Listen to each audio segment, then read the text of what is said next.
think it's good to pick topics and pick a format that interests you.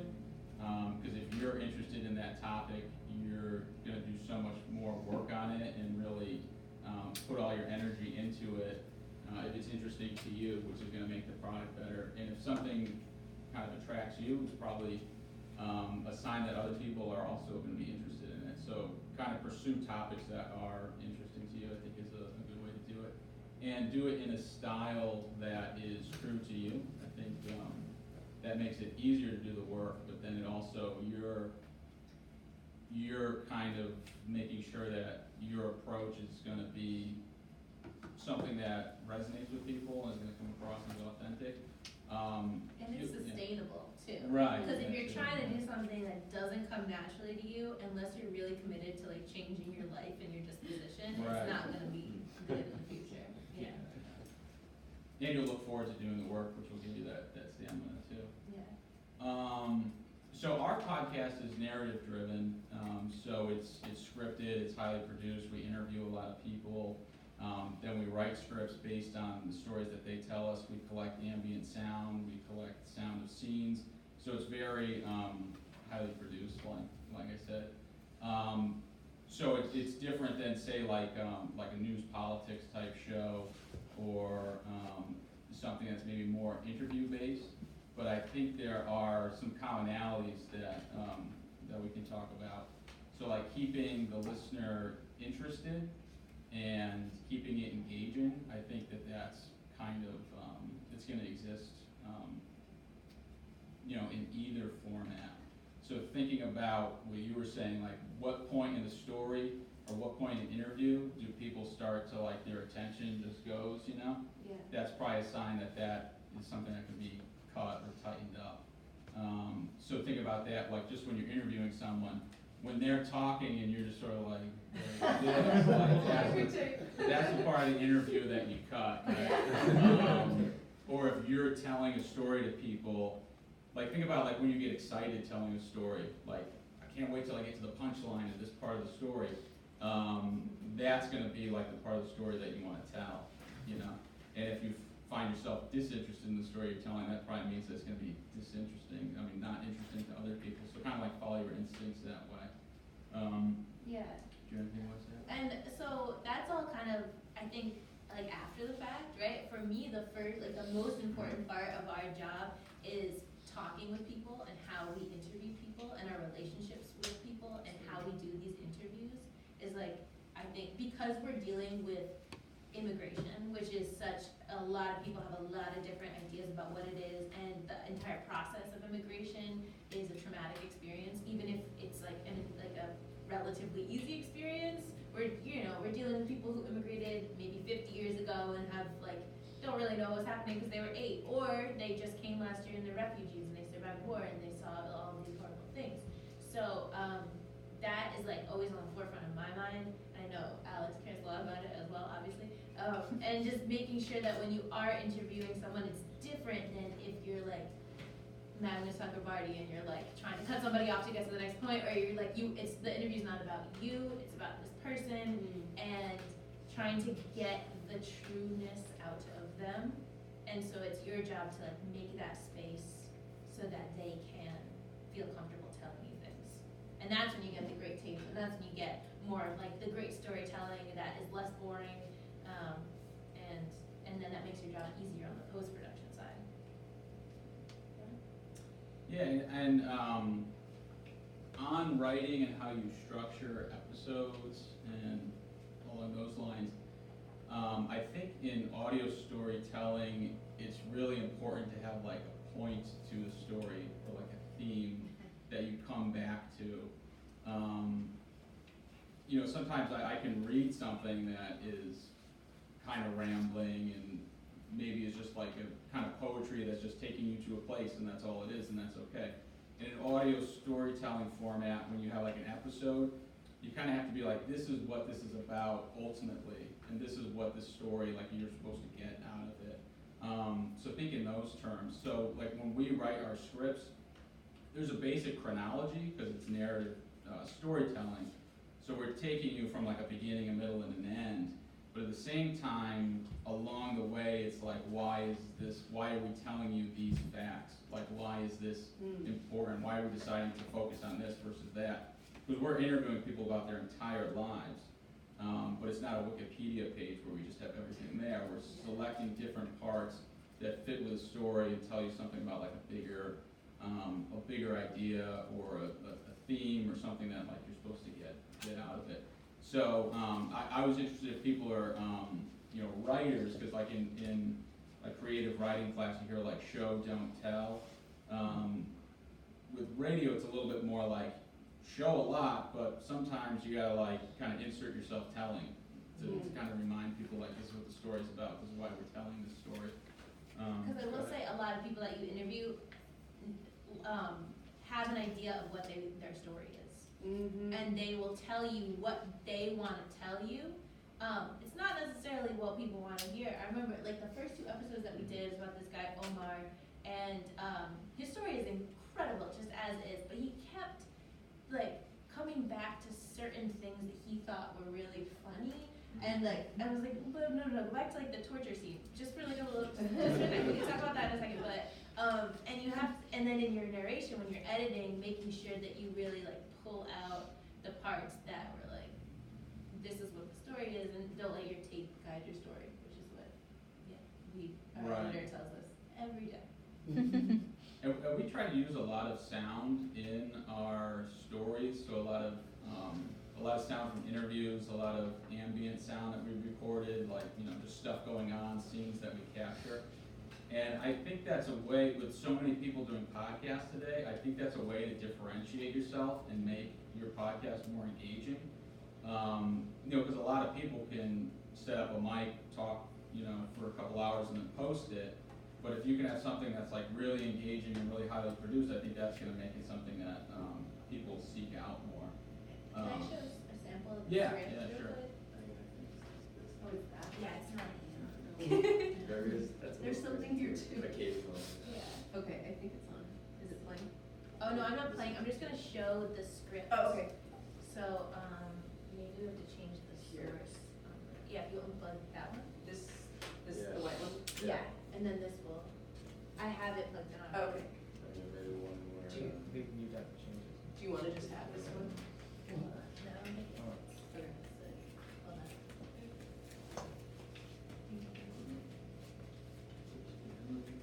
Alright, there we go. So, It was in. There we go. So, this is an example of something we've like. I just need to do this so it's less than. This is episode 9 of the show. This is what a script kind of looks like, and then okay, and then if you look, then if you look on the side, there's like little notes. That's our editor. Add space. Add space. Yeah, well it's not like, so, okay, so like even here, theme, no montage, because we normally have like music, and then we have this montage of voices coming over, and listening to it back, we're like, actually, no, cut the montage, there's too many things happening, it's kind of confusing, and we're not getting to the point. And then we say our names, this is Mosaic, and then this is where the montage originally was, and it wasn't working. So then we get to this is the point of the story. Today on Mosaic, we meet Muhammad. In this country, he's a student, a husband, a friend. But in his homeland, Syria, he was a doctor and an outlaw, saving lives and smuggling drugs to combat an oppressive regime. And then we have him coming in right away. So we call that an AX, which is short for actuality. And that's a little teaser of what is to come. And then Alex comes right in, he's like, well, what does he mean by that? I was like, okay, well, that's what we're gonna tell you about. And then immediately we jump to a scene. So we're walking around, natural sound of us walking around Brown trying to figure out where we're gonna do this interview. And so this is all just like trying to tell you, like, this is how we are writing it out.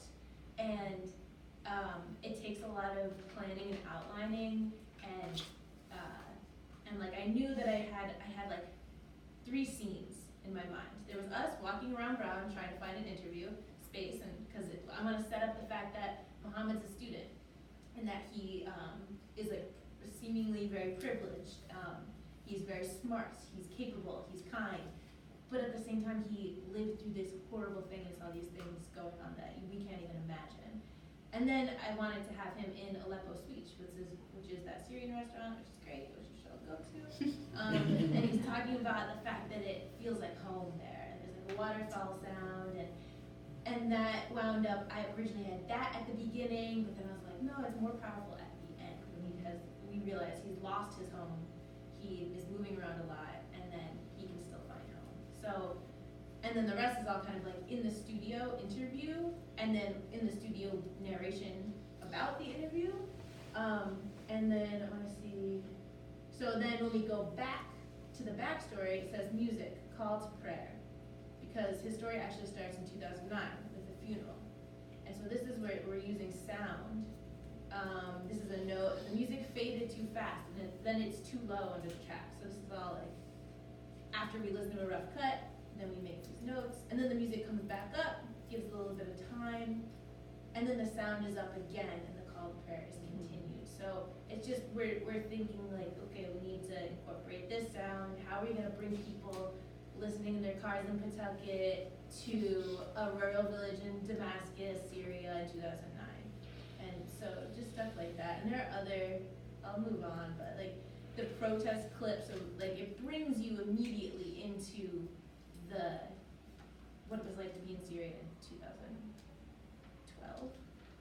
And it's, so yeah, just stuff like that, be thinking of like what context can I give my story through clips that I can rip off of YouTube or sound that I can just gather myself.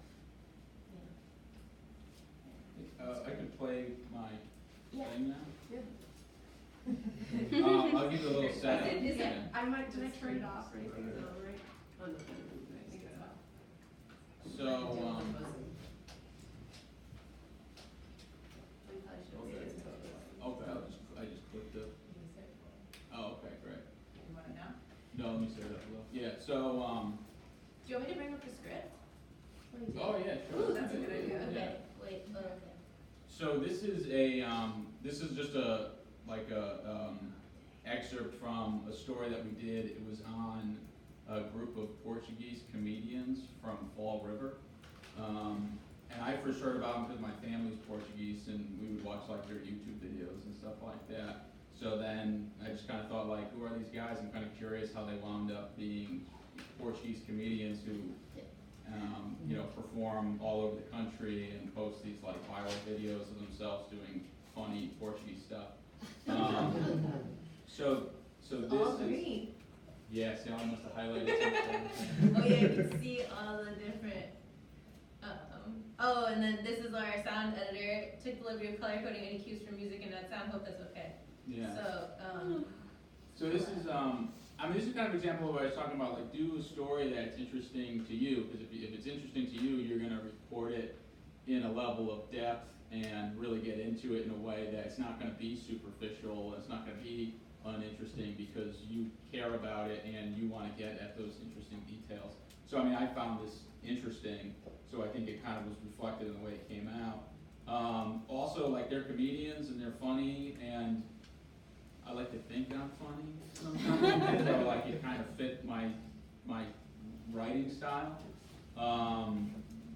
So this is just a clip of from the episode. It starts with sorry, Fall River. oh, the most Yeah. Portuguese. So this is also an example of what I was talking about with having a chronology, but then also coming back to like a theme or an idea of like why we're telling you this particular part of the story. So we're following these guys from when they were kids to when they were adults and they started this comedy troupe. So what we're establishing at the beginning is that they're the sons of Portuguese immigrants. They kind of felt out of place. They felt like there's not a ton of Portuguese people in America. Like we don't see our culture in popular culture. Like Portuguese people aren't on TV. We feel kind of like invisible. So the main point of the story is like they felt like that way. So then they decided later on in life, like, well, if we're not going to be in pop culture, we'll just like make ourselves in pop culture. That's kind of like the point of the story. So here we're talking about their childhood and kind of building it along. So we're going chronologically, but we're also kind of getting people to think about an idea. Derek grew up in Fall River, Massachusetts, the most Portuguese place in the United States. Literally and statistically, the most Portuguese place in America. The highest concentration of Portuguese people in this country, and maybe anywhere else outside of Portugal.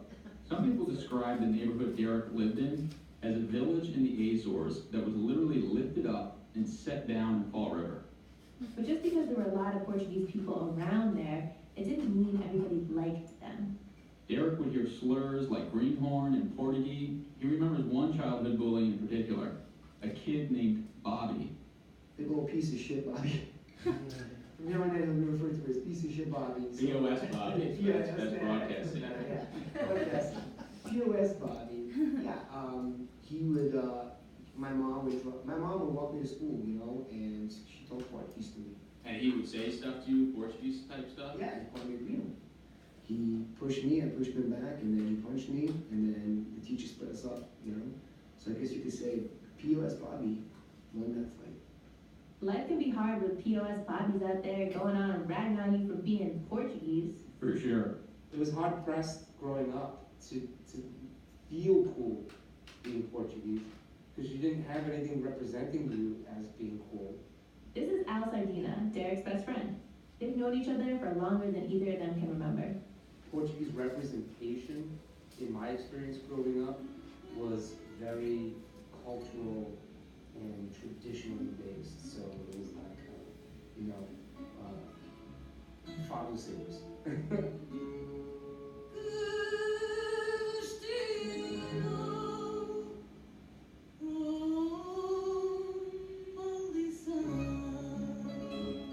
Body was this kind of old school, sad, dramatic Portuguese music, kind of like boleros.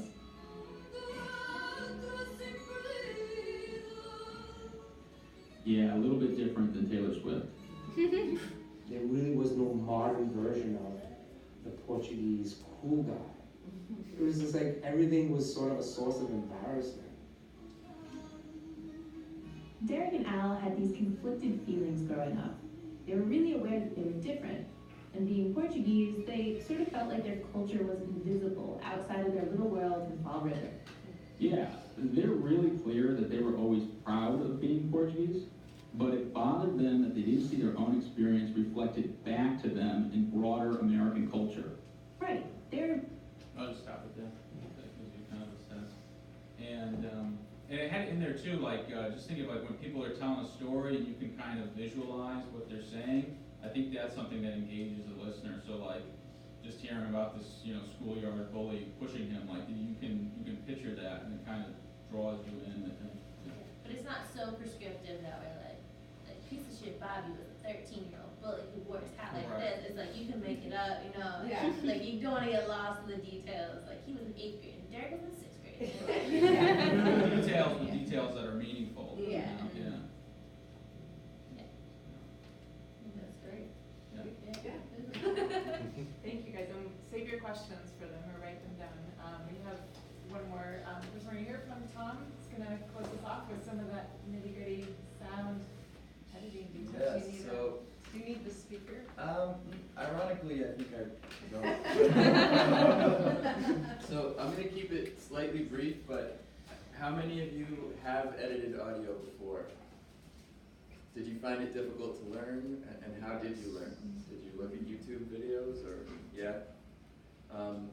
So I've been messing around with waveforms since I was about 15 when computers started being able to do this reliably, and I knew about it.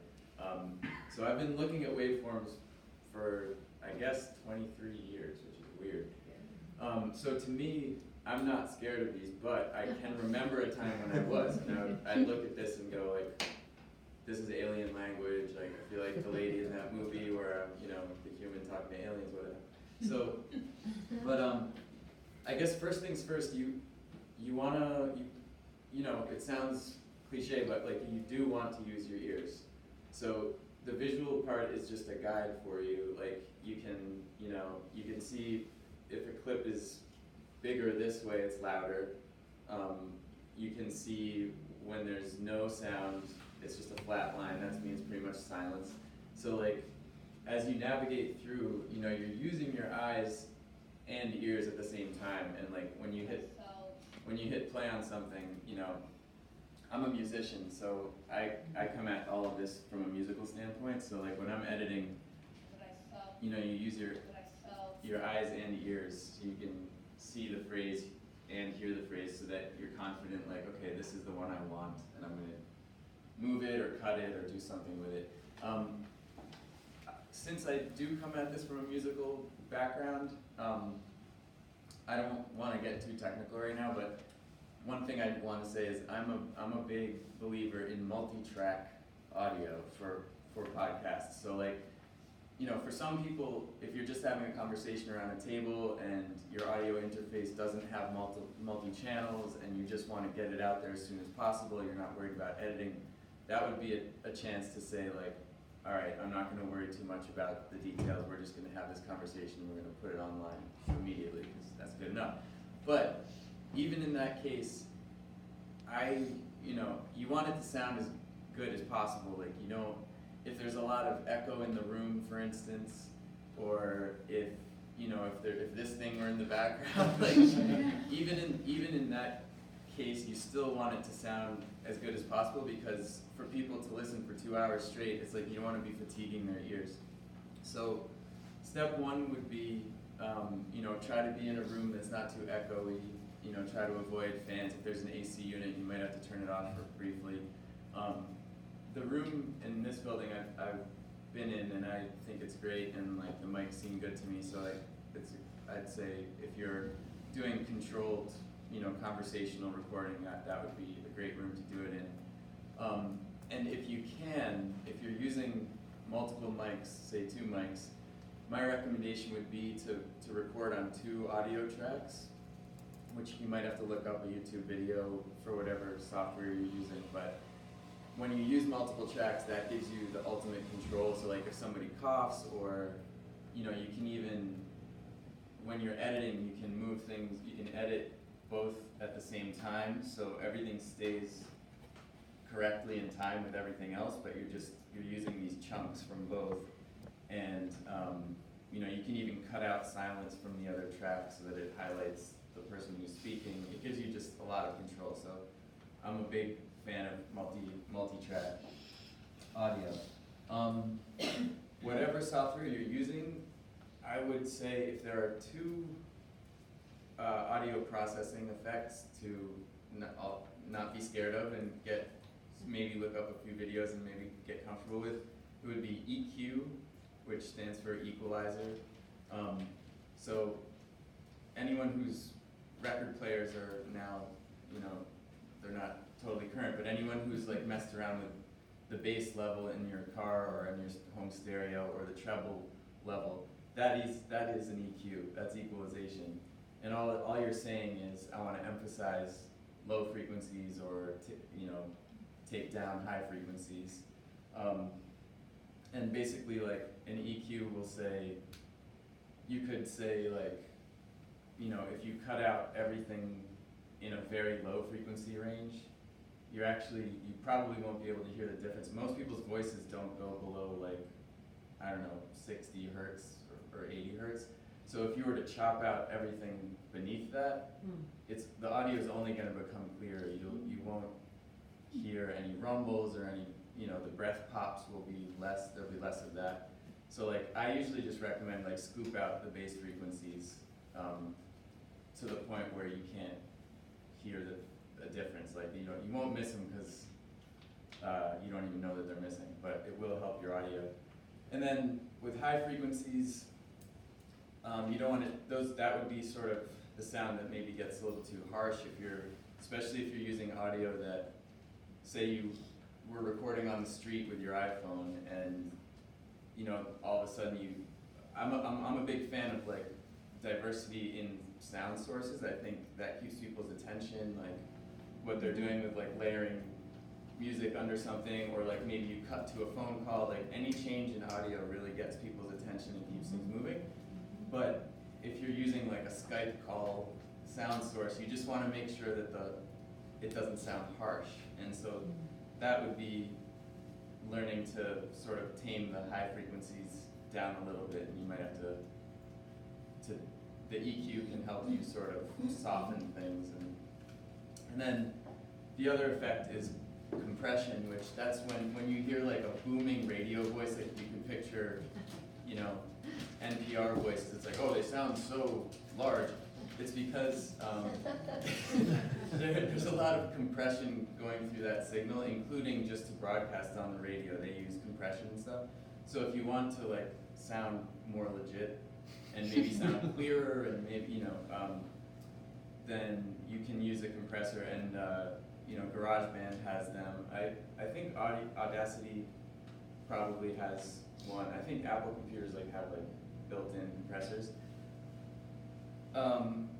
But the best compressors are in third-party plugins. So again, as a musician, you know, you're working in a program, but then a lot of the ways that you sculpt sound, those plugins are going to come from other places. And this is one of my favorite ones. This, unfortunately, it's the lowest priced version of this is still $400, so it's a sizable investment. But this will allow you to do all kinds of fixes on audio. So you can see all these tools on the right side. So there's breath control, where one thing you deal with people speaking is you don't even realize you're doing it, but you're this close to a microphone. In between every sentence, some people start to get out of breath, and you can hear these little weird mouth noises and breaths in between everything. And I end up often doing little volume drops to minimize that, but you can also, this one allows you can run just a breath control algorithm over the whole file. D-click is great. It just removes little high frequency clicks in the audio with people speaking. There's even a mouth D-click down here. There's mouth D-click. We use that. We use it all. I mean, even if we're recording in a room that's a great sounding room and great mic and great everything, I will still go through, and the first thing I do is D-click, and then I go to mouth D-click, and then, you know, if sometimes I use this thing is voice denoise. It's awesome. It's like, it just takes whatever sounds are happening in the room and whatever is getting in the way of the dialogue, so you can like select for dialogue. What program is that? So, I should say the name. So it's RX7. This company is called Izotope, Izotope, and they're in Cambridge. They're a really great company, but RX7, they have different levels, and I think the lowest one is the $400 one, but you can basically process audio like in a million different ways. You can fix things, like if you end up recording in a room with a lot of reverb, they have something called de-reverb, and you can just you select a certain amount of audio and you hit learn. This is a long file, but it will learn the reverb conditions of that room and then suggest, you know, a way to minimize it. And you can, all of these little dials, you can say like, basically you're using your ears to say, this sounds good, but if I go, you know, 5 decibels more than that, I can start to hear the audio degrade. I better back away from that.